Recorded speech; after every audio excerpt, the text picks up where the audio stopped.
Every year there's a ton of new releases for the video game industry. It's hard to say the exact amount of revenue gained from the industry as a whole, but according to a Google search, about $58.7 billion in the US market, while up to $190 billion in the global market. Mobile games obviously lead the market as they're the most accessible form of gaming, and while it's not my thing, I understand how business is going to go. We've seen over the years that even big game companies like Blizzard have had their not-so-smart approaches to introducing their popular franchises into the mobile game world. We've also seen some companies come forth with new game price standards at $70 to $80, displaying their indifference to backlash, and then also increasing the price of their old hardware afterwards. It's unfortunate that, as a lifelong Nintendo fan myself, among many others in the world I'm sure, I feel very little interest in the Nintendo Switch 2. The first Switch had killed off some of my favorite consoles, like the Nintendo handhelds of the 3DS, DS, Game Boy Advance, and so on. I suppose this was kind of the end game for Nintendo to merge the two forms of gaming together. But this isn't really why I wanted to make this video, and while I have a lot to say on that, the point I'm getting here is the indifference shown by the AAA game companies these days. Games used to be ambitious, but moreover, made for the players without any creative restraint. It's incredible that nowadays we pay for games that are basically unfinished for a premium price because they are games that made us happy when we were young. These franchises wouldn't cheat us, would they? I'm not going to pretend like there aren't some games on the Switch 2 that I'm not interested in, and maybe someday I will pick one up. But this direction that gaming has taken with less and less surprises coming from Sony, and the indifference from Nintendo, I don't care too much to buy many new games these days. Which is a shame because they played a pivotal part of my upbringing and what I care about in my day-to-day. Video games have shaped my life, and for a time these companies did too.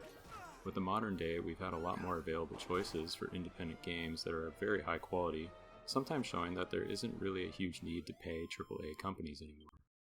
Which is kind of surprising given the budget of these companies or singular developers is quite a lot smaller. I suppose there is diminishing returns on budget and a lot of bureaucracy that gets in the way of actually making a project good or even at the minimum finish. I'm not here to analyze the video game business model, but this tired feeling I get from AAA companies outside a small amount of stellar developers that understand what gamers actually want, like FromSoft or something like that, it's gotten a bit old. Some people might say there's a bit of a video game revolution happening right now, and that we've seen things like Baldur's Gate and Expedition 33 win Game of the Year awards in the past years, with most nominations being indie games or AA games. I actually am of the belief that the revolution will happen organically as people spend less and less on video games. If the price keeps going up, naturally people will stop purchasing them as often. And if I'm buying less games, then that means I need to spend more time with the current ones I have. And no, I don't mean I'm going to play Diablo 2 or like Hades every day, or some infinitely replayable game. These are wonderful games, but I'm more so getting at the point of actually completing everything in the game. Like getting every achievement, doing challenge runs, or some type of skill-based personal investment going on here.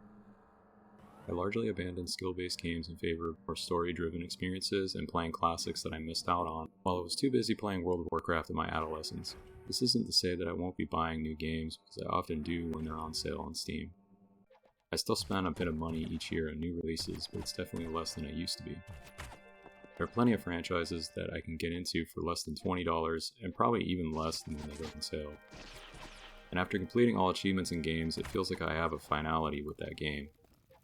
Sure, I can always come back for another playthrough, and a lot of these games I probably will do that.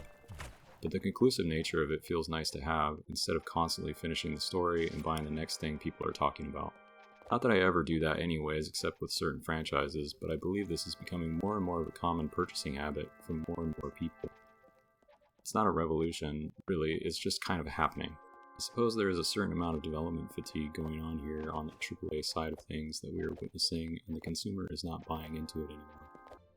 With that, I'm putting more and more time into games I already love, revisiting some games in my Steam library that I wanted to 100% before but never got around to.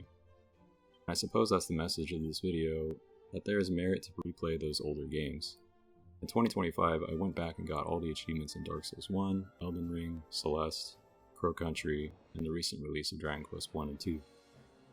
Currently working on Expedition 33, and I don't really see this trend stopping for me. Sure, there are some games I played in between that I didn't feel the need to 100%, but for the most part, this is what I've been doing. I can see the other side of the spectrum where people don't want to spend too long in one game as there are many games to experience, and we only have so much time on this planet. I shared this mindset for a while, but I do believe there is some special feeling that comes with really becoming engrossed in a game beyond what is typically expected to be played of it. It's hard to describe what that feeling is, but it's a nice one, and I recommend to try it out with one of your favorites that you may have forgotten about or maybe put off for a while. Thank you for watching, and have a great day.